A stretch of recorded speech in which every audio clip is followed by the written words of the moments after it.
Эмне себептен биз жоолук салынган адам жектешибиз керек? Эмне себептен биз жасалма карама каршылык түзүп, жасалма коомду биз дүүлүктүрүшүбүз керек? Ага биз каршыбыз. Ошондуктан мен саясий жоопкерчиликти мойнума алып туруп, мен андайга чек койдум.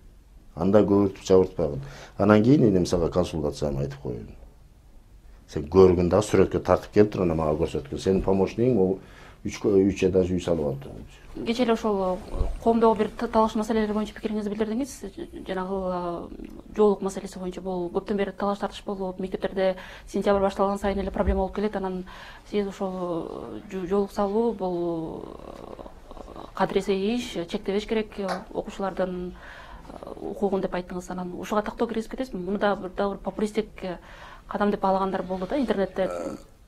Упай топтош үчүн дегендей. Билесизби, бүгүн коомдо айрыкча Ош шаарынын ар кандай күчтөр бар да. Ошентип экинчи тарап менен бир тарапты кагыштырып, баягы кызыкчылыктарын, көз караштарын кагыштырып, ошодон бир натыйжа чыгарганга аракет кылгандар бар да. Маселен мен ушул нерсеге мен чек коюу максатында мен айттым.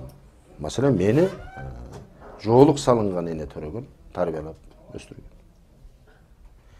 Эмне себептен мектепке кепка кийип барса болот, шляпа кийип барса болот, а жоолук салынып барса эмнеге болбойт? Калпак кийип барса эмнеге андай болбойт? Эгер мыйзам тарабынан каралып, бирдиктүү окуу формасы киргизилип, токтом менен бекитилип өкмөттүн, же болбосо кандайдыр бир билим берүү министрлиги тарабынан кандайдыр бир чечимдер кабыл алынып бизге жөнөлсө, биз так аткарайлы.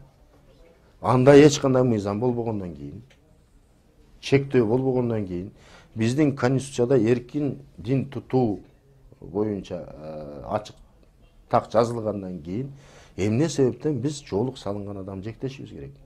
Эмне себептен биз жасалма карама каршылык түзүп, жасалма коомду биз дүүлүктүрүшүбүз керек? Ага биз каршыбыз. Ошондуктан мен саясий жоопкерчиликти мойнума алып туруп, мен андайга чек койдум. Токтоткула. Мыйзам алдында бардыгы бирдей, ошондон бирдей мамиле болсун.